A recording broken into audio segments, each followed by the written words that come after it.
We are so fortunate today, and I'm very excited that we have Kathleen, lovingly known as Kate Gallagher, here with us today. She's a scientist at FPG, Frank Porter Graham Child Development Institute here at UNC Chapel Hill. And she is a clinical associate professor in the School of Education. Uh, Kate's research and applied work focuses on design, implementation, and evaluation of evidence-based approaches that support the learning and well-being of young children, families, and early childhood professionals in the context of poverty and disability. Kate was a teacher and administrator of early childhood intervention programs before completing her doctoral work at the University of Wisconsin-Madison in educational psychology. Uh, Dr. Gallagher's research is focused on the design, implementation, and evaluation of evidence-based approaches that support the learning and well-being of young children, families, and early childhood professionals. Among her current projects, Kate leads an intervention to support toddlers with autism and their families and evaluates the Transformation Zone, a Race to the Top early learning challenge project to enhance early childhood systems in rural North Carolina. Kate's ability to translate research for a wide range of audiences is manifest in her two TED Talks on the importance of high quality early childhood programs. And if you have not had an opportunity to listen to Kate do her TED Talks, they are really, really exciting and will get your juices flowing about children and families. So, without further ado, I give you Dr. Kate Gallagher. Thank you, Barbara. It's really great to be here today. And I'm going to wonder aloud. For those of you who would feel comfortable, I'm going to wonder aloud what it might feel like to move a little closer. So if it feels good, and I'll take a couple seconds. We can talk amongst ourselves. I'll tell you a little bit about myself. And Barbara really told you pretty much everything you need to know about me. And thank you. If it's outside your comfort zone, you stay still, and I still love you. But if it's in your comfort zone, come closer, and I can see your faces and interact better. Y'all don't have to jump down there. Yeah, you're all good up there. Yeah. Thank you so much. I appreciate it. My first job out of college, out of undergrad, was working in early intervention before there was Part C, so that dates me a lot. But I want to do a quick assessment of who we've got in the audience here. So how many folks in the audience are practitioners, either in social work or education, working with children and families? Cool. Okay, thank you. How many folks supervise or coach individuals working with young children and families or with children and families? Okay, great. Any faculty here today? Hi. And students at UNC? Okay, great. Did I miss a role? All right, cool. So I've been really fortunate. I've gotten to work in a variety of roles with children and families. And some of the things I'll talk about today are some things I call old school that I think need to be resurrected, and some things that are more cutting edge and we need to think about moving forward with. So in thinking about healthy children and healthy families, supporting the well-being and resilience in the context of transitions, I think an important thing to think about is that we're going to talk a little bit about transitions and about how they typically focus on the child at the center. A good decision, especially when we're bound to making sure children have positive outcomes, but one that brings us challenges when we shift our focus too heavily to children and away from families. So we're going to talk a little bit about families and children today, then a little bit about transitions and defining them. And then I'm going to bring in this idea about thinking about the well-being and resilience of families and children in the context of these transitions and what that might entail. And I'm going to close with thinking about the toolbox that we've got to do that and suggest that some of the tools we're using could be applied toward families as well as children. And also think about the tools we have for supporting ourselves. I mentioned that my first job was in early intervention, and I left that job. I worked for Easter Seals in Milwaukee, Wisconsin with 1 and 2 year olds who either had disabilities or were at risk for disabilities. Back in the old days, you could serve kids who were just at risk for disabilities. It was sweet. It was also before Early Head Start was fully funded. But I left after 2 years. The stress of the job was too much. And so we'll have a chance to talk about how to stay strong and resilient in yourself in the context of doing this career we've picked. So in thinking about families and children, what is a family? The images I use today, many of them will be of nuclear families or more traditional families. But the fact of the matter is, a family are persons who are related in any way. Genetically and legally are the most common, culturally or emotionally. The key is that the family defines who the family is. The family defines who the family is. Now, in legal terms, that's not always, we don't always have the freedom to include that self-defined family in all pieces. But in our work at its center ethic, we can absolutely think about the family defining who the family is. And the function of the family? To protect, to support each other, and to care. And I didn't mention at the beginning, and so I will mention it now. I designed this not to be extremely formal. So if you have things you'd like to say or questions you'd like to ask, please do so, and I'll have some opportunities for you to participate as well. So how are North Carolina families doing? Yeah, I see heads shaking already. Not so good. You're not going to be surprised to see that stress there. So one interesting fact in the context of transitions especially is that in North Carolina, 18% of all children live in immigrant families. So when you're thinking about the context of transition way beyond school transitions, you're thinking about families who have dealt with a lot of transition. 30% of children under 13, you've heard this over and over and over again, this is Annie B. Casey's work, under 13 live in low-income families, defined as 200% of the poverty level, okay? They have struggles making ends meet on a regular basis, a third of all children. If we define it more broadly, it's up to a half, right? 65% of children in North Carolina, under 6, have all their available caregivers, parents, in the workforce.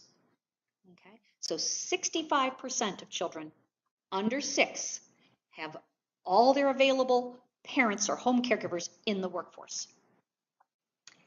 A third of all female-headed households receive no, that says receive no family support. Okay.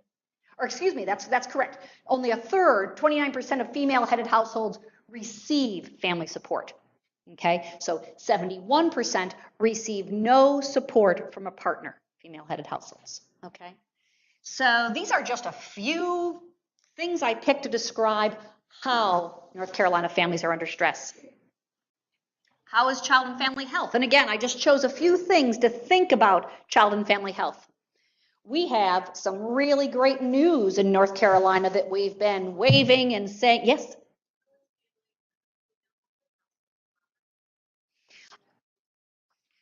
So I took this from Annie B. Casey, and I'm fairly certain it was defined as a household in which a woman was living alone with children. So a single female parent raising one or more children. So the Annie B. Casey Foundation uses a population-based approach to data. Okay, So they sample randomly, and they do these reports per state. And I didn't include that web link here, only because it's a pretty ubiquitous, it's pretty heavily used set of materials, and pretty rigorous. But each thing is defined very specifically, so I could be slightly off in that definition. It's a huge statistic. It's really painful statistic. And so, so if I'm wrong about the exact definition of female-headed household, I'll shoot that over to Barbara. But if you think about that, so if you do your ends of one all over the place, it's very, very, very common for female-headed households not to receive substantive support from a partner or another parent. It's huge. Birth weight. So we have in this country, in North Carolina, is one of the leaders in the nation. 91% of our infants are born at normal or above birth weight. Yay! This is a huge accomplishment. However, and the lion's share of children in North Carolina are covered with health insurance. However, a quarter of all children's parents have no health insurance. So we've managed to get this health insurance problem solved, almost addressed for young children. We've really addressed the birth weight problem in this state if we can maintain it, but parents don't have health insurance. This is really important if you think about that. So anyone who knows me or who knows the kind of work I do won't really be surprised when I talk about thinking about framing this whole thinking about families and children with disabilities and transitions in the context of Bronfenbrenner's theoretical model of human ecology.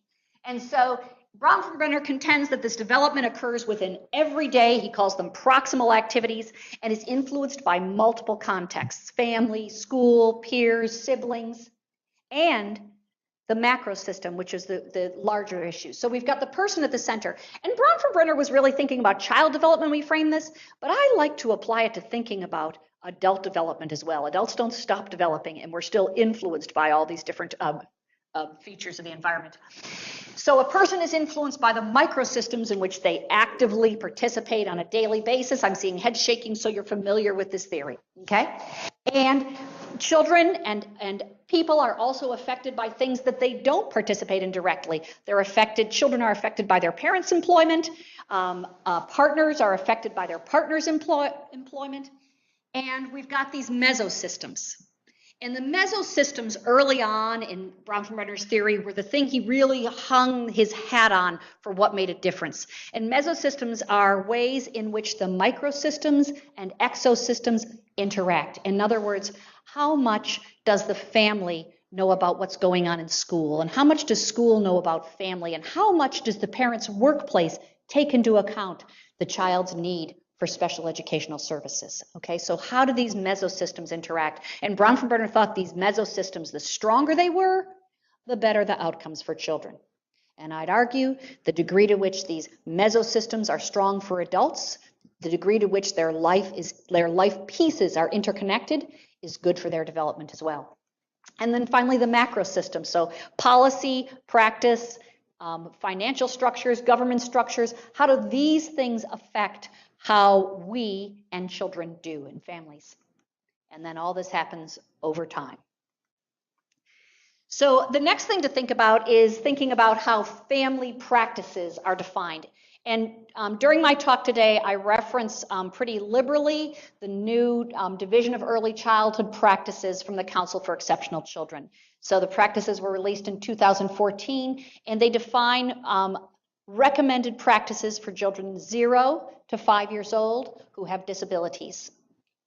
And so in thinking about how the family and family practices are defined, the Division of Early Childhood says that Family practices are ongoing activities that do three things. The first is they promote the active participation of families in decision-making for children. And notice they don't just say that for Part C, early intervention, but across that early childhood period. Families should be involved in the decision-making. Family practices lead to the development of a service plan.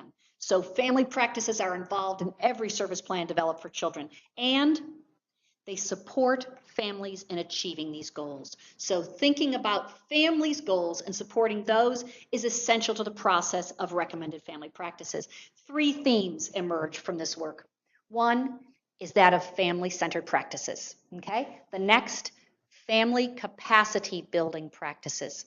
This is really important to think about because very often when we're thinking about family capacity, we're thinking about family capacity related to helping the child directly, okay?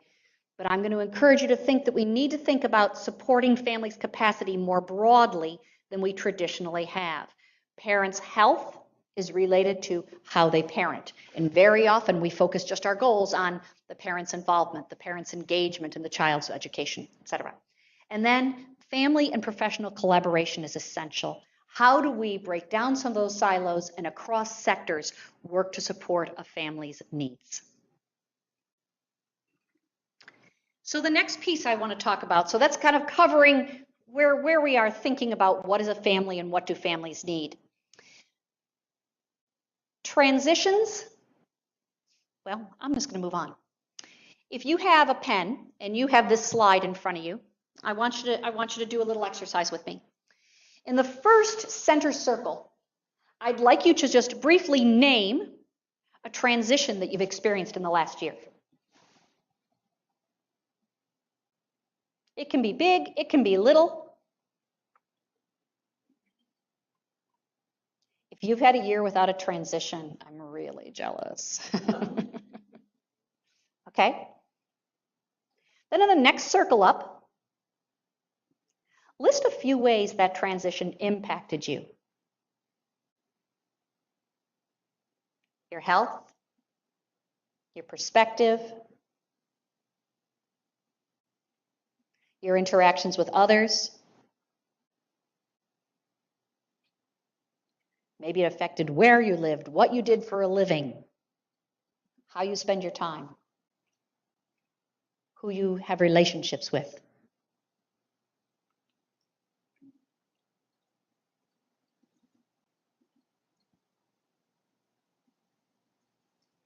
In the next part of this, in the next circle, I'd like you to jot down some personal strengths that saw you through this transition.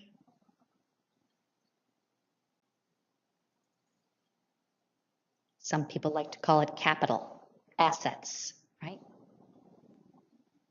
What were some things that made a difference for you?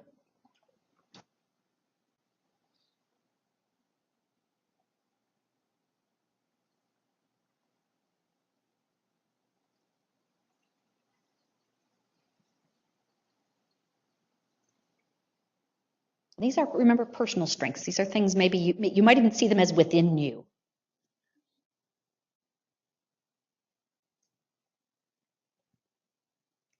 And finally, in the last circle, list some contextual factors that supported you through this transition.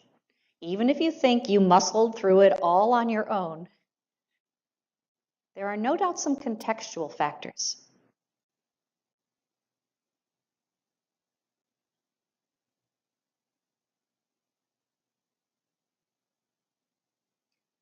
Maybe you knew if things went belly up, you had family members who'd help you out. Contextual. Maybe you have a supportive partner, family. Maybe you had a bank account that covered you, right? What contextual factors made a difference? When I was a young adult, I had a series of rather difficult transitions in a short period of time. My husband, we were living in Chicago where I had grown up, and I grew up in the south side of Chicago, And it's a wonderful, terrible place to grow up. That's a long story. But I knew I wanted to raise my children elsewhere. And and my loving family is all there, of course, too. And I said, yes, I want to raise my children elsewhere. And my husband got a job in the faraway city of Madison, Wisconsin. And I said, oh, we're off. And so we moved. We was my 3-year-old son, and I and my husband moved. And my husband moved first, so I sold our house. I was all of about not quite 30 years old. Sold our house, moved to Madison, found a place to live, and within a matter of months, my husband had lost his job, and I was pregnant, and without a quote real job. And I remember thinking at the time, I just moved away from everyone who helped take care of me, silly me, and I don't know what I'm going to do. And I remember sitting down and saying, what are your assets? And I did have assets. I had personal assets, you know. I was employable. I had a master's degree in education. I was, okay, we were going to be able to work this out. My son was healthy. My husband was healthy. And I knew that if things went very belly up, my folks, though not wealthy, were solid middle class and would bail me. That's a context. That's a context that weighs very, very positively and heavily in transitions. In working with families for a lot of years, and I'm sure many of you have had some similar experiences, and I try to explain to people the plight of poverty. This is one of the things I reference most, is that, so I'll have family members or friends who say, you know, if they just get a job, everything will be fine. And I said, but you don't understand that the bootstraps are like made of paper. So that all it takes is a child getting ill, parent doesn't show for work, loses job, has to move out of their home, homeless. I mean, just the cascade that transitions can be for families who don't have that contextual support. So I hope in doing this little exercise, you got to have a little look at what it took to get you through this transition. You sitting in a room at UNC Chapel Hill with all kinds of assets, because you can't be sitting in this room without a whole pile of assets. And so how we can think about that when we're thinking about families who may have fewer assets. So, anyone want to take a moment? This is usually an activity that I do and have people talk when they're at tables. But does this bring up anything for anybody that they want to share or question they want to ask? We're not set up in a table type activity. But... Yes. Well, my transition is that I went through separation, and in exploring this, thinking about the fact that I may not have done that had I been living in poverty. That as far as the pros and cons of making a decision, I might have made a decision. Yeah, that's a really, really gorgeous point, that having these assets, capital, if you will, supports, I like to call them, having those supports and assets in place gives you freedom to make decisions that you think or believe strongly are best for you. That's enormous. Yeah, that's enormous. Thank you for that example. Anyone else? Yes. Forgive me, but I'm an NC State student. And so I started. There are worse things you could be. Yeah, yeah. I went to Stanford. I started graduate school. I'm 40 years old. I have a husband and 2 children. One is an adolescent. And my instinct for healthy, positive communication that drove me to graduate school has saved my relationships as I am very, very stressed and overwhelmed and I snap at my family. But then I put on my social worker instinct hat, and I'm able to communicate with my family or apologize or support them in their stress, and that has kept me going in the program. So you're taking on a transition, something new was facilitated by the set of supports and assets you have. And simultaneously, you're able to give back to that, your support system with the skills you've gotten. That's great. I think everyone should have a social work degree. That's my, and I'm not a social worker. I'm a psychologist and a child developmentalist by profession, but yeah, my ethic is very connected to social work. So thank you for that. Anybody else? And I like the way we could hear. Could everybody hear? Yeah, I like that. I like that everybody could hear. So that's great. Okay. So let's define transitions again with the division of early childhood. So we think about them as the most simple definition: events, activities, and processes associated with key changes between the environments or programs. So we're going to talk specifically about what that means in an educational framework in a minute. But we're also going to use transition to describe the practices that support the adjustment of the child and family to the new setting. Thinking about the adjustment of the child and family. We're going to think about transition as a process that generally involves many activities on the part of the practitioner in collaboration with the family. And not surprisingly, in the context of transitions, the key piece that keeps coming up as does it go well or does it not go well, and both of you have mentioned it, relationships. Okay? Relationships are the key on which transitions go well or don't go well. They promote better adjustment, better child outcomes, better family outcomes. So I'd like you to think about transition as not simply being the space between the work. We do this all the time. I'm working right now, and my colleague Shuting is here as well. We work with children with autism or at risk for autism who are between 1 and 3 years old, and their families. And we use a group family-based approach, and so we bring families together every Saturday morning, very early, right, Shuting? And families come and learn strategies to support children with social communication delays. And it's really kind of an interesting thing because for children who have autism spectrum disorders, they typically haven't gone home from the NICU with some kind of identified need. The need emerges over the course of their first 2.5, 3 years of life. And so if they're lucky, they receive some early intervention services for their child, some speech and occupational therapy, sometimes physical therapy and behavioral therapy. And no sooner do they start, and they're transitioning to preschool services under a different legal framework, Part B.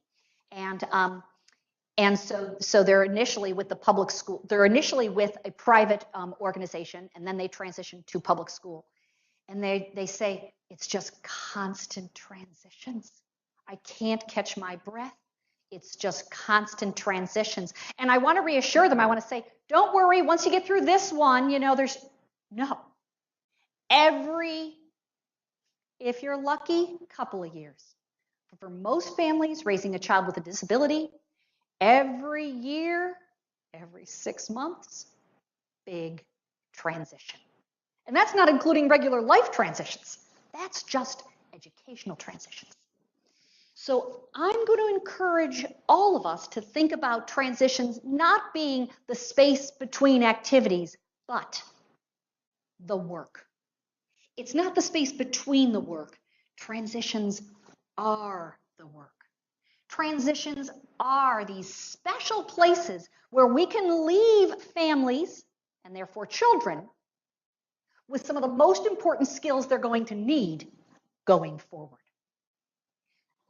What I tell undergrads when I teach and they're saying, this is too hard, I say, if things are going easily, you're not learning. Learning and growth and development happen in the context of some kind of stressor. So transitions could be this big gift, a big learning gift, but they don't feel like it. So what are these transitions we're talking about? And if you are unfamiliar with the educational, special education system and at any point you're uncomfortable because you're not able to follow something, please let me know and I can clarify. I didn't include the infrastructure as part of my talk. So children with disabilities and their families often face a transition from the newborn infant intensive care unit to home. I'd argue they also have a huge transition when they give birth to a child to start with. So they give birth to their child. Their child then goes home from the NICU and has a big transition there. Their child then may be identified as having special educational needs or some kind of disability or delay and receive Part C or early intervention services. And as I mentioned, at any given one of these points, a child could be identified with disability. So for example, my daughters, we recognized in the elementary to middle transition that she had learning disabilities. She was not identified until her transition to college. So she was not identified till high school. So at any point during these, a child can be identified with a disability. But if a child's identified early on, they go through all these different steps. There we go. So there's Part C, which is early intervention, to pre-K, which is part of this big Part B system, which goes from 3 to 21. We've got the pre-K transition to elementary school. You'd think they just transitioned maybe 2 years before. Is the transition to kindergarten so big? Oh, yes, it is. Then elementary to middle school, you think we could eliminate that. And here, the irony here is that children are transitioned through the special education system and the regular education system simultaneously. So they're experiencing this system that was set up arbitrarily based on the age of the child. Okay, so that's our first layer of problem.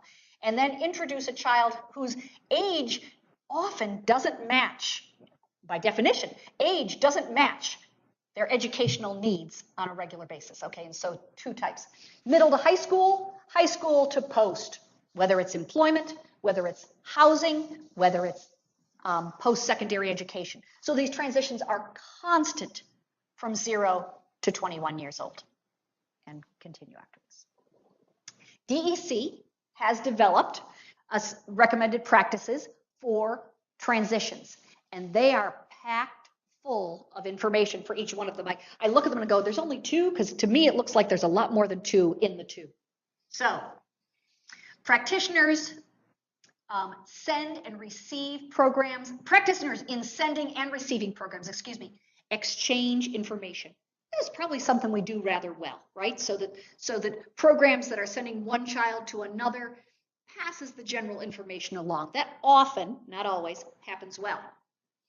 And after the transition is most likely to support the child's successful adjustment and positive outcomes. So this exchange of information before, during, here's where it falls apart, after.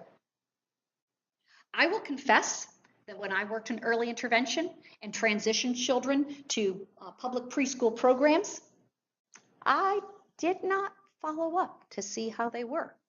It was not part of our practice. This was way back in the dinosaur ages of the 80s. Okay, and should I have known? Well, yeah, I should have, but I will confess to you that I did not. We are not funded to do that, are we? I've often spoken to Part C early intervention coordinators who say, I can't really follow up afterwards. It's not, it's not in my wheelhouse. It's not in my workload. I can't keep up with it. But we do know that after follow-up is essential. Next, recommended practice is that practitioners use a variety of planned and timely strategies, easy to say, tricky to do, with the child and family before, during, and after the transition to support adjustment. This is important. Adjustment and positive outcomes for both the child and family. DEC is saying to us a recommended practice is that you not just think about the child's outcomes. We have to think about family outcomes. And not just family outcomes that say support the child, involved in education. Family outcomes that say family is doing well. Often when we do goals for transition planning, and when I talk to students about planning for transitions, we think about these issues. We think about informing the parents, though I think that's dangerous. I think conversations with parents is what it needs to be. But parents do need information, and they need it not all together in one sitting. They need it in chunks that they can absorb. We have to offer the menu of planned options, and I will tell you that a lot of families think that their options are not what they would like, and they try to push the system and get different options. We have to think about ensuring that appropriate services are provided. We have to think about preparing the receiving staff and the staff who the child and family are leaving. We have to meet our legal requirements. This is the one thing we kind of do well. I'm not diminishing the importance, but it's the low bar, right? Our legal requirements are a low bar, but important. We have to increase positive parent feelings about the child's health, development, and education. This is not always easy. For example, in transitioning from Part C, early intervention, to Part B, services that are offered through the public school, families often learn rather quickly that the goals that they were able to set for their child around eating, bath time, story time at home, will no longer be included in their children's goals and their children's individual plan. They're shocked. And then from the transition to preschool to kindergarten, they are shocked to discover that they really can't include many social goals either, except those that relate very specifically to academic achievement. Now, this varies by district and how they implement this, but it's really hard on families. And it's really hard to support them through that, because what you don't want to do is say, oh, it's gonna be bad. You don't want to color families against the public school system, which they're going to be involved with for the next many years. You want to build positive feelings and positive relationships about that school district while supporting their ability to advocate and get what their children need.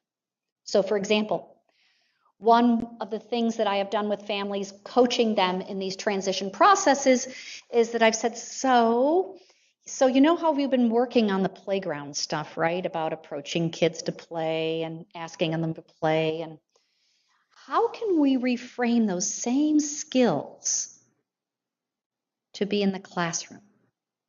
Or how can we reframe those same skills to be associated with how they do in literacy and math? Anybody had some experiences doing this and had some ways that worked really well with families in this regard? Anybody done this?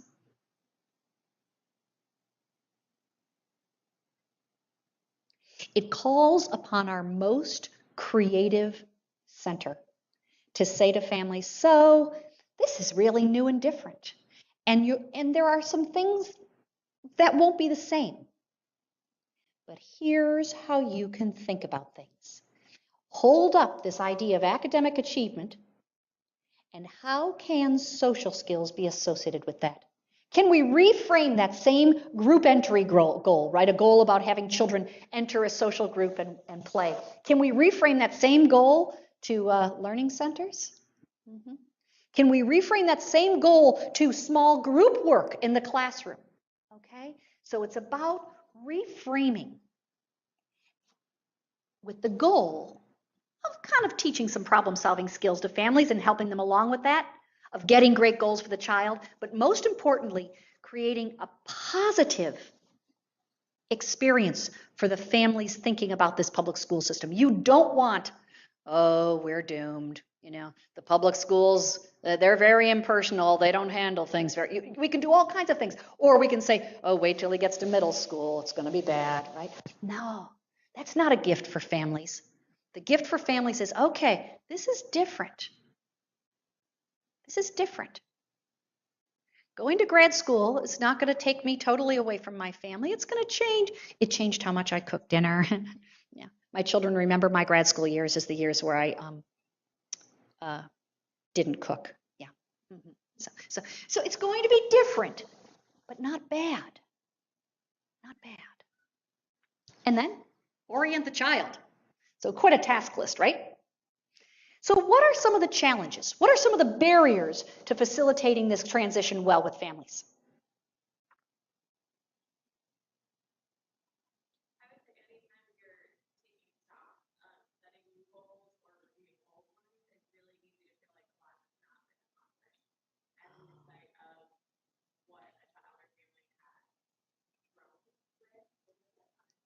Right.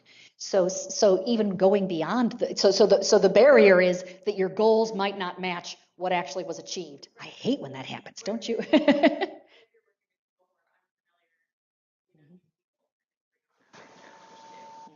Yeah, thank you. Others? Yes.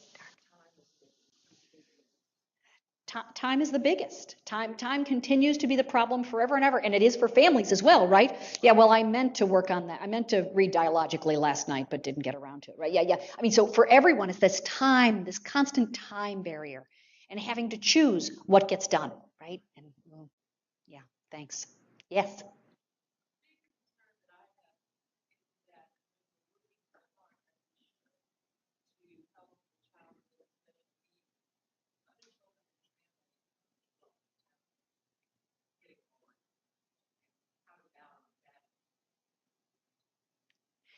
How to balance the needs of the other child, and how to not create the sibling's childhood around this disability, right? So there's the attention factor, or we've seen children really hop into roles that might not be ideal for them as the other caregiver, as the competitor, right? So sibling, thinking about siblings in this role there could be a whole seminar on that, Barbara. That'd be fantastic. Yeah. Other barriers? Full information is not shared. I said that information sharing is something that happens well a lot, and when it doesn't happen, it's disastrous. It's disastrous when families don't have the information they need.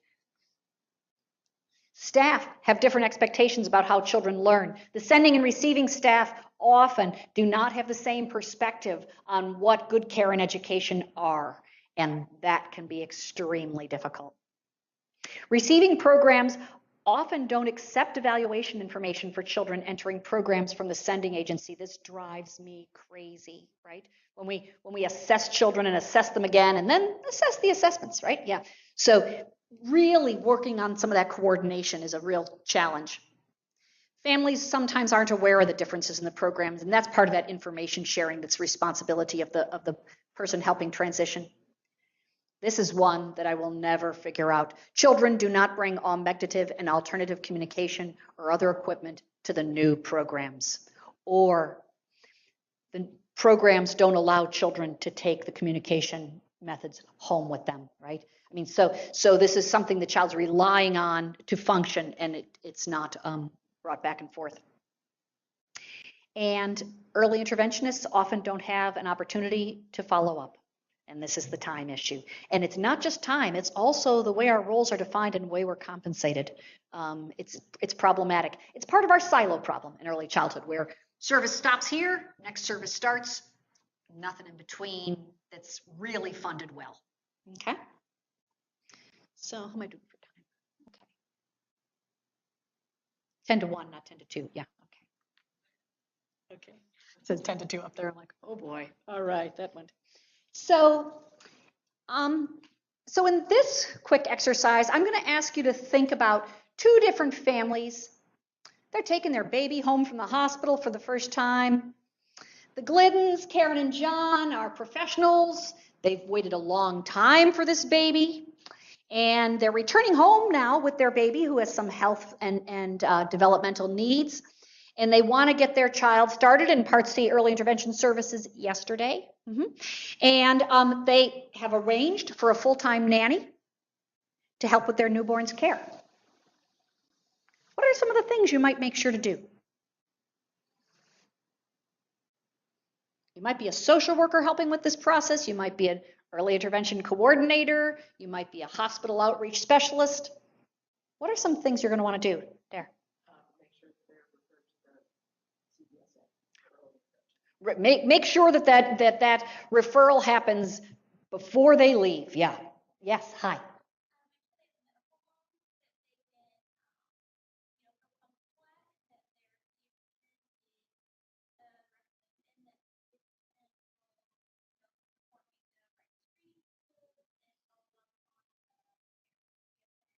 Beautiful. Yeah. And so this idea of having this medical home, and my guess is Karen and John, they probably have had that lined up since month 6. Yeah. But still, there's things that are going to slip, and things that they might expect that medical home to do some things that that medical home's not prepared to do. So they really need to have that information too. Great. Other things you might want to do for Karen and John, or with Karen and John.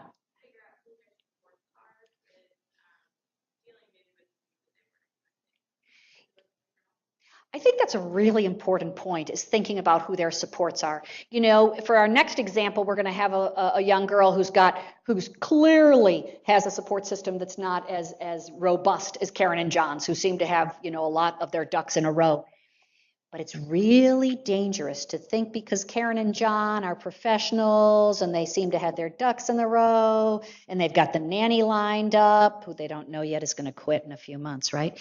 And so they've got everything lined up. It's really dangerous to think, easy case, pop them off, right? Really easy to do that. In working with families, and I've been really blessed to work with very diverse families throughout my career, but one important thing I learned is that sometimes children from the most privileged homes have some of the most dangerous problems.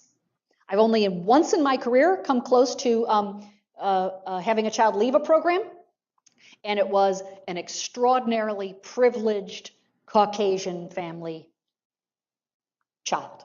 And so it really taught me, wow, things don't always come in the boxes they look like they come in. So I'd really make sure that Karen and John had realistic expectations, kind of talk to them about, you know, while getting early intervention ASAP is pretty important, they probably don't need it on the third day they get home, that, you know, they're going to still be worried about things like sleeping and diapers, right? Yeah, so realistic expectations.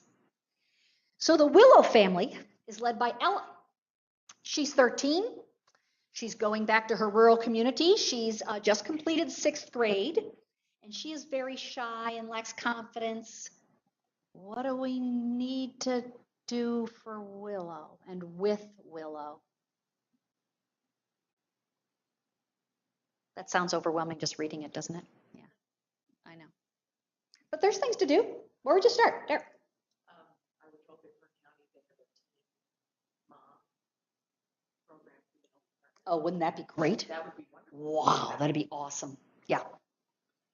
What else? Yes. I think it's also very important for her to know who her supports are, what her transportation situation is. Important for her to have a medical home, make sure that she has supervision and medical needs, and having someone with her for exactly. Yeah, I mean, she can't even drive possibly. So, or no, 6th grade, I was thinking 16, 6th grade, yeah. So she doesn't drive. So everything, all those basics of daily living, how's she going to get diapers, right? Yeah, so the basics of daily living, medical home, those things really need to be in place. Really different profiles, right? Really different kinds of transition care. Anything else that anybody want? Yes?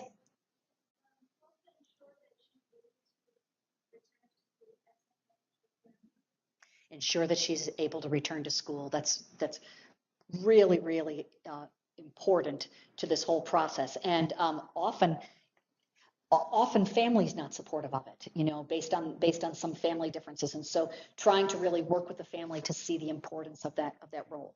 Mm-hmm. Yeah, Barbara.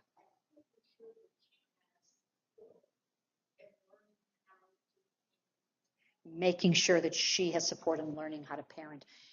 And it's hard to even say, we don't even know actually if she's going to be the primary parent, right? We don't even know that from this little vignette, but making sure that she has some kind of efficacy in that role, some kind of ownership of that role, or at least assessing what she expects about ownership of that role, right? Yeah. So really different profiles. And we have a set of things we know what to do. Oh, I'm going backwards. Huh. All right. So we've got some ideas on how to support the child. We've started to think about how supporting the family. And now we're going to put this together and think about supporting the family and well-being in the context of transitions. So we return to those same goals we just talked about, and we're going to add one. We're going to think about what's going to support family well-being and resilience in this process. And we have a lot of things to draw from, though quite frankly, not much specifically not much research specifically associated with supporting families' well-being in the transition. There's some work on supporting families' mental health, which as a marker of well-being, but there are really very few resources. So we'll turn first to Reuben Hill's theory of family crisis. Are folks familiar with this?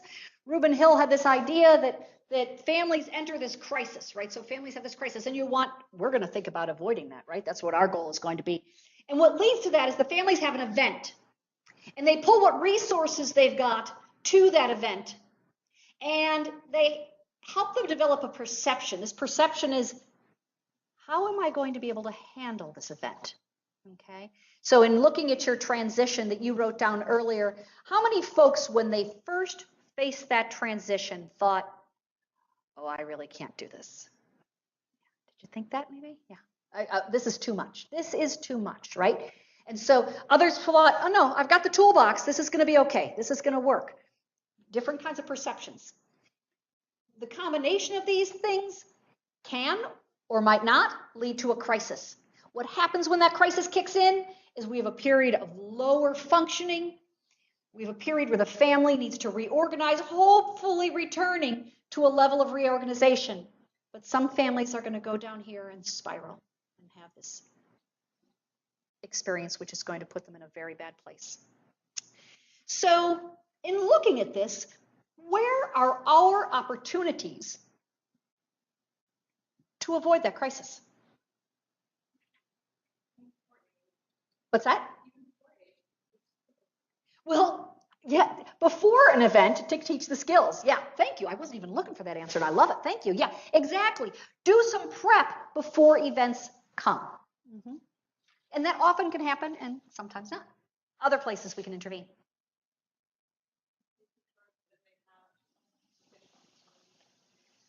Yeah, so at least assess their resources, because we actually can't always make sure they have all the resources they need, unfortunately. I hate to say that, but at least assess them and kind of draw. I think a good point about that is, what positive resources do they have to draw on that can compensate for resources that may or may not be as strong, right? So we can definitely act on this place of resources, and we can act in a place where we're having them assess those resources.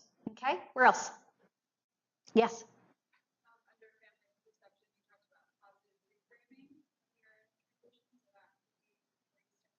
Mm-hmm. I think one of our, that is a place to step in, and I think one of our biggest roles is helping families see these transitions as not negative. I mean, just quite simply, when I think about this, I think about the phenomena of fake it till you make it. And when my son was young and we were bringing him to childcare for the first time, it was very stressful. My family culture didn't have a culture of children going to childcare. And so it was all very new, and the grandparents were all very worried. And for goodness sake, I was teaching kindergarten half days, and he was, 3 hours with the neighbor across the street, right? So this was low stakes in retrospect, high stakes at the time childcare. And when my husband would drop Jack off, he would linger, and he would act very anxious, and Jack would cry. And then John would leave, and Jack would cry some more. And our childcare provider came to us and asked, do you think you could pretend like he's not going to have some major, crisis while you're gone? Do you think you can kind of look like it's going to be okay, like he's not going to perish as soon as you walk out the door? We're like, oh yeah, that's a good idea, right? Yeah, same thing with families. So you need to be realistic. We need to be honest. We need to be straightforward about the skills and the resources families are going to need. At the same time, we have to be able to say, is this going to be okay? Is this going to work out? It doesn't mean it won't work out with some real hiccups, but it's going to work out. This can and should be a good thing. It can and should be a good thing. So families need help. And there's a beautiful review, if you're interested in this topic more, by Rosenketter and colleagues, who really looked at the transitions among systems in early childhood and really boiled it down to 3 kinds of outcomes we're looking at for families and children. We're looking at the preparation aspects. How well do we prepare? Do we anticipate the stressors and advantages of the event? How well and what resources do families need to adjust to the transition? You know, it's foolish to even imply to families that there won't be a period of adjustment. There's always a period of adjustment. Psychologists like to say 2 years all the time. They say every adult adjustment takes 2 years to recover from. Yeah. So it's like an average or something. For children, it can't take that long because for goodness sake, they're transitioning every 1.5 to 2 years. But there is a period of adjustment. You know, the new teacher, she might not do the same fun things that the old teacher did, right? The new therapist might not know the cool kind of sticker or might not know how to talk to me and listen to me. Yeah. So what are some of those adjustments families will need to make? I'm using little ones and there's big ones too. And finally, how can these processes happen such that families' engagement in the educational process is productive and families' engagement in their own well-being to support children is in place? So thinking about family well-being and resilience and how we prepare, how we help families adjust, how we hope to have engagement outcomes, we think about the ideal family for well-being and resilience. And I think it's important to think about a couple things here when we think about what does family well-being and resilience look like. It's kind of the flip side of I come from a dysfunctional family. Who doesn't, right? Yeah.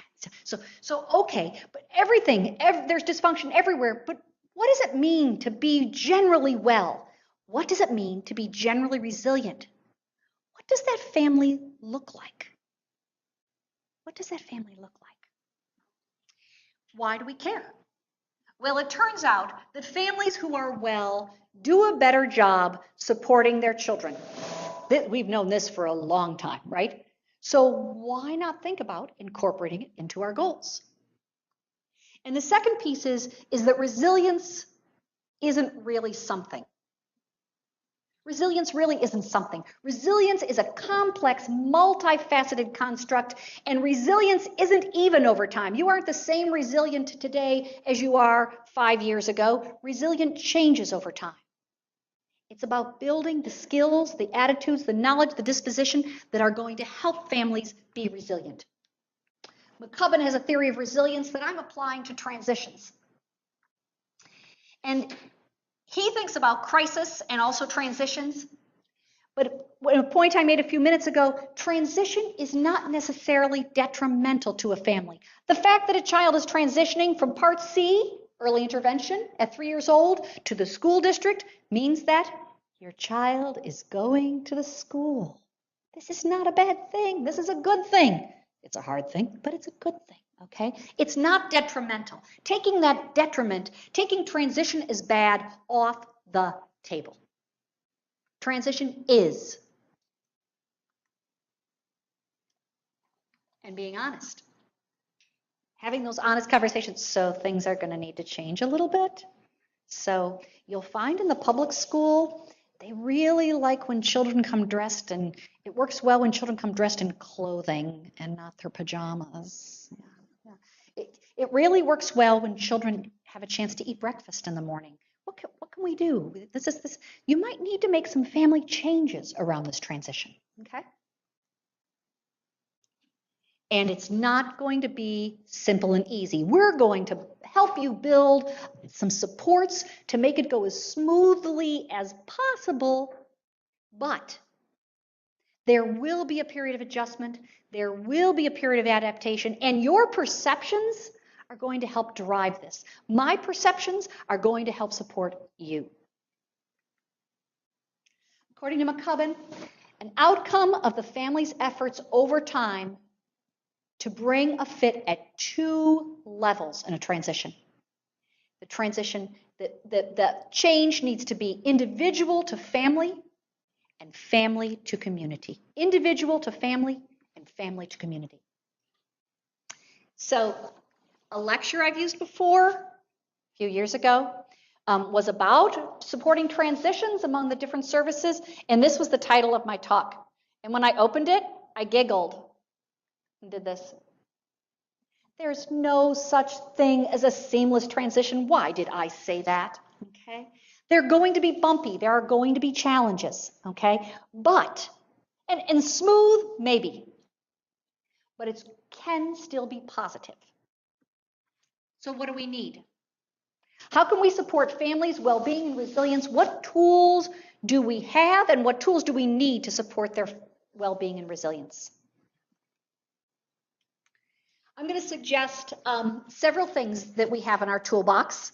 Some things you may already be working with, some things we might need to develop, and some things we might need to explore. And some things are, as I call, old school. And the one I call old school is active listening. Active listening is old school for a portion of the process involved in motivational interviewing, coaching, reflective supervision and support, okay? So we have a set of processes designed specifically to listen.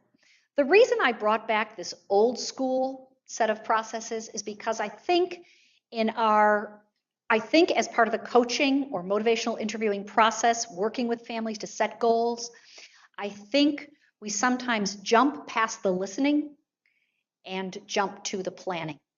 And I really think a return to mindful listening to families is really important. And so when we do active listening, and this is so basic, I know this, but it's just so real. And we're not going to take time to practice it today, but I do that with students is where we practice it because we realize how we sometimes get away from this. Look at the person and suspend all other things you're doing. Even the phone, right? So seldom do we put down that phone now. Listen to the words being said and observe what the body is saying. You cannot, if you're looking at something else or even looking at your papers, you can't listen if you're not looking. Listening is not just auditory, right? It's visual, it's empathic. Pay careful attention to what the other person is saying and restate key points of what they said. Use your words to show you know what their words are saying and allow space for clarification. Often when people hear their words back to them, they say, no, that's not what I mean. Okay, cool. Tell me what you mean. Tell me, clarify for me. Tell me what it is that you need. Ask clarifying questions as needed. What do you mean by? Notice and check your own feelings and strong opinions. Don't push away your strong feelings. Notice them. Put them in a box maybe, right? This is about active listening is not about your evaluation. It is about just having a space where the families, talk. So as I said, I return to this old school thing because I feel as though in our efforts to plan, we skip it. It is a little time consuming, but it's magical when you do it on the front end of relationships. So, and it reminds me of something I'll get into in a few minutes. Active listening reminds me of mindfulness. Okay, it reminds me of having that mindful space for being with another person. The next thing I think we need to have in our toolbox and we need to explore pretty extensively is family assessment. Not child assessment, still got to do that, but family assessment. And I don't mean assessments that we do on families, but assessments that we do with families. Where are you at? Where do you need to be? How do we get you there? And I think this is an area where our tools in our field of early childhood education, early childhood special education, early intervention have been weak. There were some beautiful tools developed many years ago by Carl Dunstan and a team, and they still are wonderful, but very dated. One of the items says, I have enough time to work out and feel pretty every day. Okay. So yeah, I know. So, and I'm paraphrasing, so I might have it slightly wrong, but and it's getting at self-care, right? I have enough time to take care of myself, right? It just needs to be updated. But there are some tools that are being developed that are starting to get at some of these processes, and they're used in the context of coaching. And one of the tools I found, I just wanted to kind of clue you in on. And by the way, I was going to mention Trude et al.'s research, which says that when we use these standardized measures with families, they aren't associated with families' later outcomes. So families that are doing well wasn't reflected well in standardized tools necessarily. So we need to have tools that are more functional. And so one of them is the tools developed by Melissa Sheldon and Dathan Rush and colleagues at the Fit Center, I want to say right, the Family and Infant Preschool Program. I always get that wrong. They've developed a set of tools around coaching drawn from the Dunstan Trevette materials that really help you have conversations with families about getting from one place to another. So one they have is thinking about following up on a conversation. A family sets a goal, you set a plan. Where have you gone on that? So it helps guide that conversation. Others are geared specifically toward family-specific goals, such as a parent saying, I need to get more education. Okay? When we think about family well-being, one of the aspects of family life most associated with well-being for children longitudinally is mother's level of education. There are some who hypothesize we just need to get every mother a bachelor's degree and things will shift. I don't think it's that simple, but it's a great place to start thinking, and it's a great way to start helping families. What are your educational goals? What are your career goals? How can we get there for you? So the next piece we need to think about is community. Oh, yes, great. Two questions. Yeah.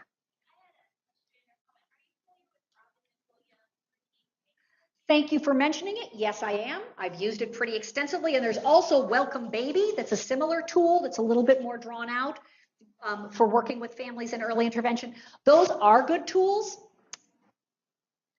I will tell you that they're geared toward the child. So they are tools, and that's not bad. Don't hear me saying that the tools for the child are bad, but they're not geared toward family well-being necessarily. They do contribute to family well-being to the extent that family life goes a little smoother when you think about what do you want to do about bath time, right? Yeah. So what does bath time look like? What does meal time look like in your home? But they're child-focused tools and excellent tools. Yeah. Thank you for that. Mm-hmm.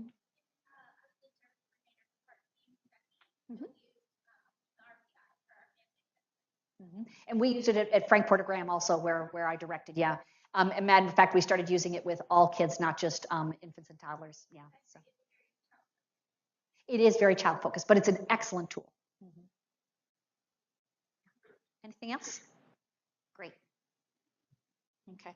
And there are many other tools. I drew this out because it was about supporting some of the kind of conversations that we need to have. And you can find these on the FIP website as well.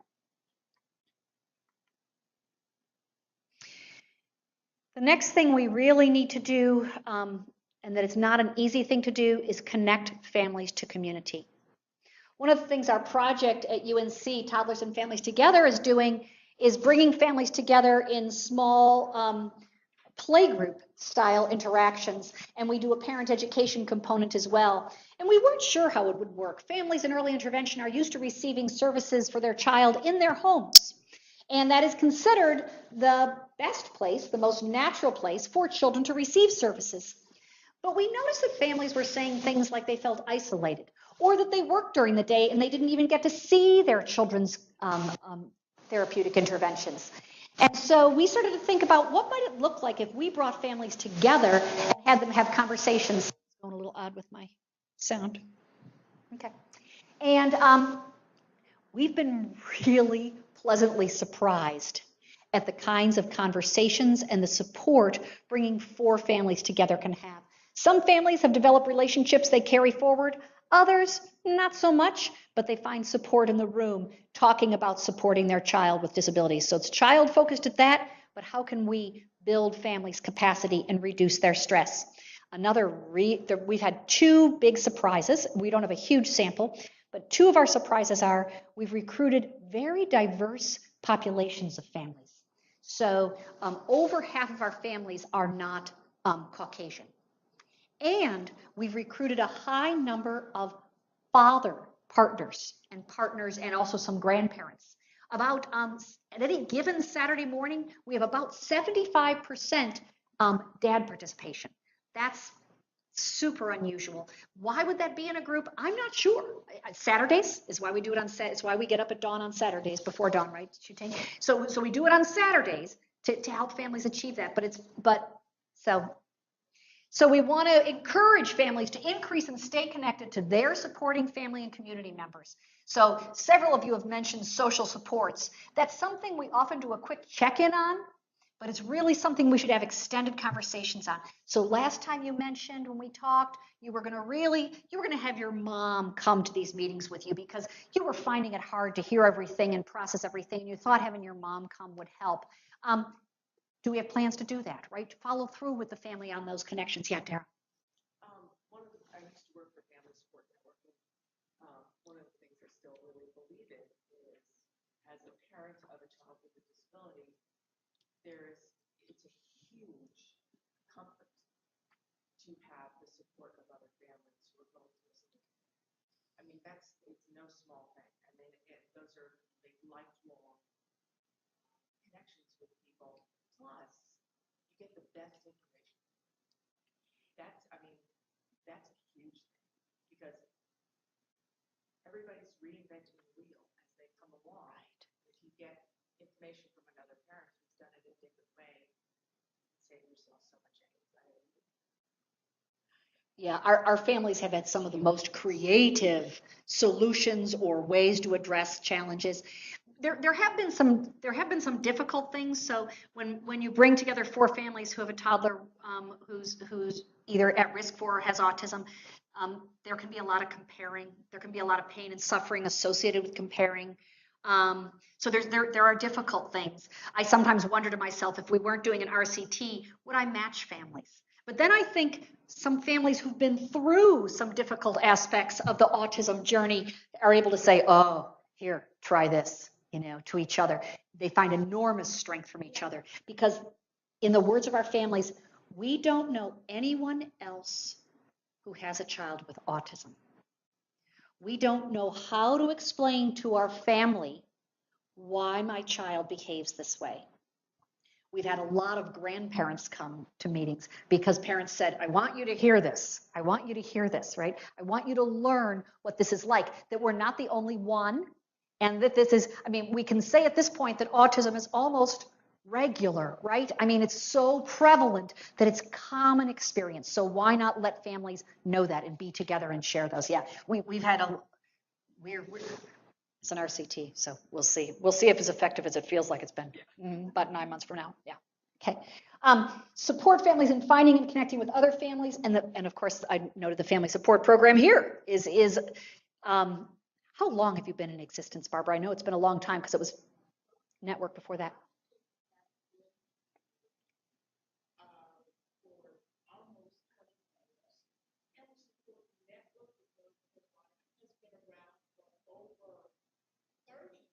See, over 30, that's awesome.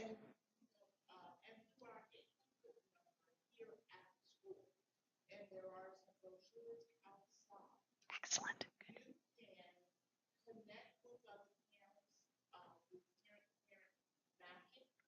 Which is done by the Family Support Network North Carolina, which is now 11 affiliates across the state that serve all families with children with special needs with parent support. And that's new families, with experienced families, with support parent training. And we're part of USA, connecting parents whose children have rare developmental disabilities and special needs to other parents across. Thank you. And I love that you mentioned how parents are trained to be peer to each other. And while just bringing parents together is a good thing, bringing them together in a positive framework is a really important thing, because parents, there are circumstances in which parents are not positive supports to each other. So and this comes from a place of pain and suffering. I am not judging it, but we do have to notice it and be careful.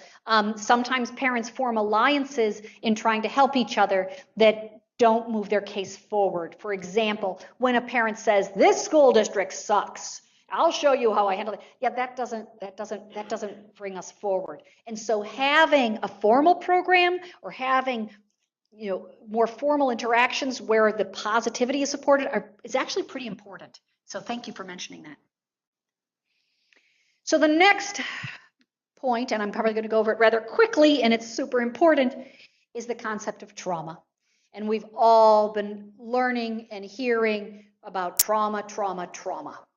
And on the one hand, it's the thing we've started to notice, and on the other hand, it's way late, right? So it's about time we've started to pay attention to assessing and addressing trauma. I will tell you, there are still conversations that I have where we say, we really need to assess trauma, and a person at the other side of the table says, yeah, but what if it brings things up? Okay.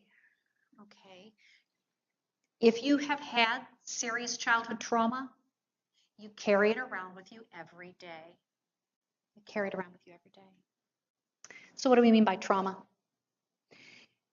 Trauma is when a child or person experiences an intense event or series of events that cause harm to his or her physical, emotional, and or emotional well-being. So trauma is in the eyes of the traumatized. Okay? We can judge a trauma, but the person who experiences it really defines whether or not it's a trauma. And basically, it undermines the person's feeling of safety and well-being. When we have, so the buzz has been trauma-informed systems. And people keep saying to me, what does that mean?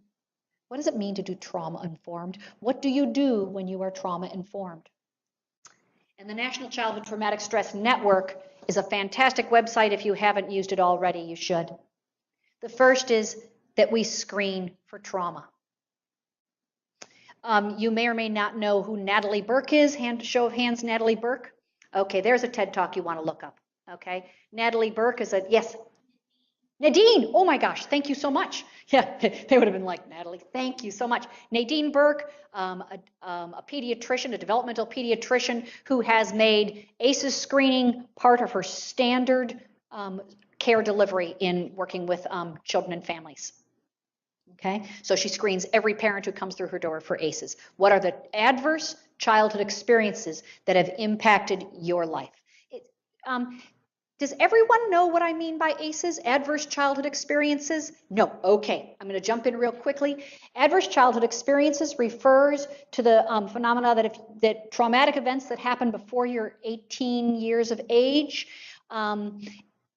can and often do have an impact on your adult health and well-being. There is a degree to which they are cumulative, such that the more or the more severe traumas you have had, the poorer your health and well-being. Epidemiological research has shown that individuals who have many of these over the course of their childhood are more likely to have every form of disease and mental health issues, including early death. So it is there is a preponderance for early adverse experiences influencing your health as an adult. So it influences your health risk as an adult. Okay. So many institutions have started to take this into account in thinking about the families they work with and thinking about the children that they've worked with. The next is to use culturally appropriate and evidence-based tools. I will tell you that the National Childhood Traumatic Stress Network has fantastic tools for elementary school children on up and their families. It does not have really great tools for early childhood. The tools for early childhood are really still being developed. Trauma-informed systems make trauma exposure resources available to children and to families. It engages in strengthening and protective efforts. You can't change trauma that happened when someone was a child. That can't be made to go away. However, we can change how we view things and recognize that that has the potential to have hurt us and we need help. Address parent and caregiver trauma. I've referenced FIT there. I'll show you in the next slide what I mean by that. But the fact of the matter is not just children have trauma, but families have trauma as well. And so we need to look at the different levels of trauma. Emphasize continuity of care. I think that's ironic in thinking about transitions. And that shows how important, yeah, right? How important that follow-up is. If there's something to take away, it's not I can't do follow-up or I can do follow-up, but how am I going to be able to do follow-up? Not I can't do follow-up. I'm not paid to do follow-up. I can't, but how? In what way can I do some follow-up and retain those relationships? And then, very importantly, maintain an environment of care for the staff. In trauma-informed work with families, we promote the safety of all family members and prevent exposure to further traumas. In trauma-informed work with families, we optimize the strength of the family's cultural and ethnic background, religious or spiritual affiliation, and beliefs to support recovery. In some research I've done with Bob Whitaker at Temple's Department of Public Health, we've looked at the health and well-being of Head Start staff in Pennsylvania. And at every level of adverse childhood experiences, adult health outcomes were improved in the presence of mindfulness and spirituality. When people have a spiritual practice that is fairly supportive to them, we might not share that spiritual practice or viewpoint, but we need to really be in a space where we say, that's yours. How can we have you use that, right? How can that help you be strong, right? How can that help you through this transition? Link families to resources. These are things we know. So you see, trauma-informed care really is just taking into account families have had this stress. Educate families on the signs of post-traumatic stress. Let them know you're feeling this pain probably because of these things that happened to you. We can't change what happened to you, but we can help you change how you feel. We can connect you with resources so that you can feel better. I worked in my postdoc period, I worked with moms with postpartum depression, families with postpartum, whose moms had postpartum depression, and their infants. And it was very, very powerful experience. And there was nothing better than being able to say to moms, you know what? You are going to feel better. And giving that the hope that they can do that. We can be that with families. We work with a lot of families who have depression and anxiety. We can connect them with services. It's not the hardest thing we do. We can include family-informed trauma assessment and evidence-based treatment that actively engages family members. We can make sure we take into account family trauma. And we can help family members talk together about their traumatic experiences and how they were impacted. So I just wanted to expose you to one. Is anybody familiar with the family-informed trauma work that's happening in Maryland? I see a couple head shakes. It's a really spectacular program with Beth Kaiser and colleagues who have developed trauma-informed care, and they work only with families in a family-centered approach. And it's very powerful. They're looking, and notice that the outcomes, they're looking for child outcomes, but they're really looking to move families toward family outcomes in their approach. And in the context of having had either proximal or further away trauma. And you'll see it's at its base, it's looking at all these different relationships, adult intimate relations, parenting practices, parent-child relationships, sibling relationships. It's taking the whole messy family system into account. It's a great model, and I recommend looking at it. So if I went out, this is a really great model that they have, and each of these aspects is delineated and defined, and treatment model is outlined on the website. I really recommend taking a peek at it. Oops, sorry about that. The next level in our toolbox that we need to have is compassionate conversations and practices. And this is connected to the trauma-informed care. And this is something that, of course, we think we always have. But sometimes there are barriers to having these kind of compassionate conversations. Sandy Bloom, who is in Philadelphia and has developed a program called Sanctuary, in which she applies trauma-informed perspective to workplace, notes that in the medical field and sometimes in the health and education fields, very often what's asked of a person who's experiencing difficulty is, what's wrong with you? What's wrong with you? I had a medical practitioner a few years back who I'd been seeing for a while, and I had gone to her kind of as a default, and my own practitioner left, so I stayed with her, and I thought it might work, this might be good. But things weren't going well. My care was really mismatched. I had some health problems that didn't get caught, and so I was feeling like this might not be a good match. And I developed a bad back problem, lower back problem. I can't imagine stress, overwork, those kinds of things that we all develop lower back problems from. And I tried everything. I did my legs up the wall. I did all my strategies. I did meditation, all my kinds of things I do. And finally, it was not going away. And my husband said, you need to go to the doctor. I'm like, oh, I don't know. My whiny adolescent self spoke. And I said, okay, fine. I really probably do need some medication to get through this bump. So I went to the doctor and, got weighed and got measured and all the kinds of things. And I suspected that some weight I had gained was related to this lower back pain, right? I had lost one of my best friends, had died, and I turned to my favorite friend, food, quite a bit. And so my friend food had left me with a couple extra pounds, and I didn't think it directly caused the back pain, but I thought it probably contributed to it, but okay. So I show up at my appointment, and my doctor says, oh, hello, Kathleen, could you come into my office? Now, this is from another office, and so I go into her office, and she pulls out her iPad, and she says, before we get started, I want to show you something. And she had mapped out on the iPad my weight gain from when I had previously seen her. And I said, oh, I knew it. She didn't need to tell me that, much less put it in a freaking graph, okay? It was an epiphany. She was saying, what's wrong with you? She was saying, you've kind of screwed up here. Instead of saying, what happened to you? You gained some weight. Tell me about that. I'm thinking it comes from a place of stress and difficulty. What happened to you? Very often with families, we often use the term, something's going on at home, right? Or, oh boy, things are really stressful. They're a mess for them. We talk about families in this way because we work with a lot of them. But in fact, our conversations shouldn't say,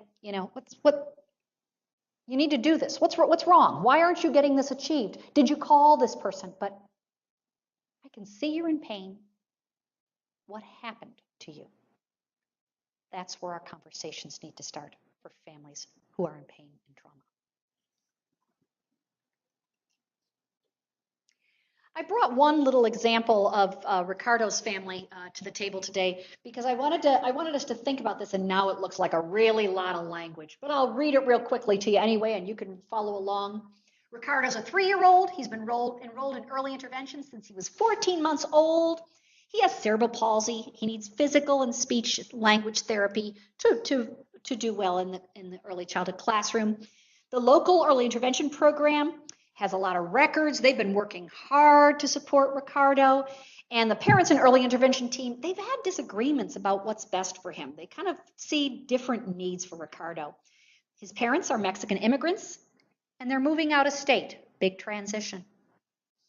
They view their move as giving their family and Ricardo a second chance because they don't want him labeled as disabled. So his parents have requested that his records not to be sent to the receiving school. They prefer that the preschool not know anything about Ricardo's early intervention services. What's an initial reaction to this? Yikes. Yeah, right. Yikes. Ooh, that's bad. Dangerous.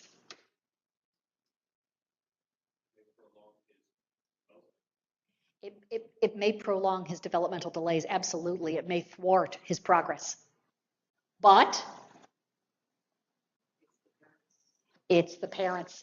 And what I see here is missed opportunities. It shows the high stakes of these relationships we have. It shows how important these warm, productive, compassionate relationships are, because that could have changed this trajectory. I've had this situation actually happen to me. As I was a director of a program, and the parents said, "We're moving, we're not bringing his things forward." And I said, "Well, okay then." And I just equipped them. The child didn't have severe disabilities. The child had probably autism spectrum. But I just sent them with a toolbox. There was not anything I could do. It was their decision. But I could compassionately listen to their requests and send them with the tools I had. I also then followed up. It worked well. Finally, and very quickly, organizational and self-compassion are the next levels that can't be taken into account. And I'm sorry I've gone so long that we're going to make it short. What happens when we get stressed? Working with families, working with children, working with other professionals. How does that affect our health? Negatively. It does. It does. I shared with you that I left early intervention after 2 years because the nightmares I would have about children going home and not eating all weekend till they came back to school on Monday tore me apart. I did not have good strategies to be healthy. One of the strategies that I really, really support people embracing in some productive aspect in their own lives is mindfulness. It is not the tool, it is a tool, and it's a powerful and good one. In Toddlers and Families Together, we're actually teaching families weekly a mindfulness strategy. We're encouraging families to play with their children. And first of all, you're going to be really surprised at this. A lot of parents don't like playing with their children. I know that sounds weird, but it's just true. It gets exacerbated when your child has a disability, and every moment of play is reminded that things aren't going the way you dreamed, and your child's not doing exactly what you wanted them to do. So we teach mindful moments to parents and say, okay, before you hop into that play, try this breath thing. Try this getting away for a moment. Take just a moment to breathe for yourself. I say the same for professionals. Taking that moment to do something mindful, some kind of mindful self-care is essential. Mindfulness is a good tool. It changes the brain's perception of stress and the body's experience of it. It can improve health, relationships, and enjoyment in life. As I mentioned to you earlier, Sandy Bloom has this remarkable model called Sanctuary, in which she has really documented how people with trauma bring their trauma to their workplace. And that in industries, in professions where we are working with people who have themselves experienced trauma, we take on their trauma and bring our own. And so we owe ourselves and we owe the children and families we work with to create trauma-informed workplaces, to take care of ourselves and take care of each other. Organizations need to focus on the task of being well. You know, we say this all the time. We can't expect a not well parent to take good care of a child. We can't expect a not well professional to take good care of children and families. We could revisit Glynn and Willow, but we're not going to.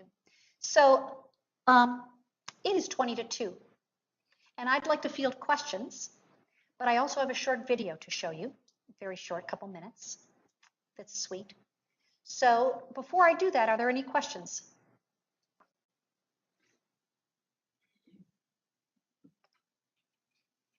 Has anyone heard the story of the cracked pot?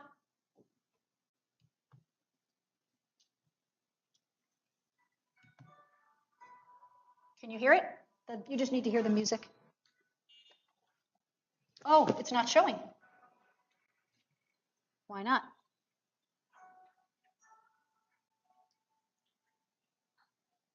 Oh, shucks. Okay. Well, we tested it. What's that?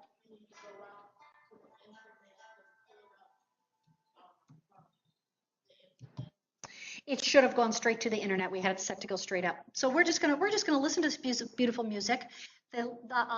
I'll send you the link, Barbara, and you can send it out to people. And I'm going to tell you the story very quickly. The cracked pot is a story for anyone who's not quite perfect. A water bearer had 2 large pots, one hung on each end of a pole, which she carried across her neck. One of the pots had a crack in it and dripped water along the path. And the other pot was perfect and always delivered a full portion of water at the end of the long walk from the stream to the house. This went on daily, with the bearer delivering only 1.5 pots full of water to the house. The perfect pot was proud of its accomplishments, perfect to the end for which it was made. The poor pot, the cracked pot, was ashamed of its imperfection. I'm ashamed of myself, and I want to apologize to you. Why are you ashamed? Said the bearer. Because of my flaws. You have to do all this work, and you don't get full credit for your efforts. Feeling compassion for the old cracked pot, the water bearer said, did you notice that there were flowers only on the side of your path, but not on the side of the perfect pot's side? That's because I took advantage of your flaw and planted flower seeds on your side of the path, and every day while we walk back from the stream, you've watered them. Each of us has our unique flaws. We are all cracked pots. But it's the cracks and flaws we have that make our lives together so interesting and rewarding. We've just got to take each person for who they are and for the good in them. There's a lot of good out there. Thank you. Questions, comments? Welcome. Thanks very much.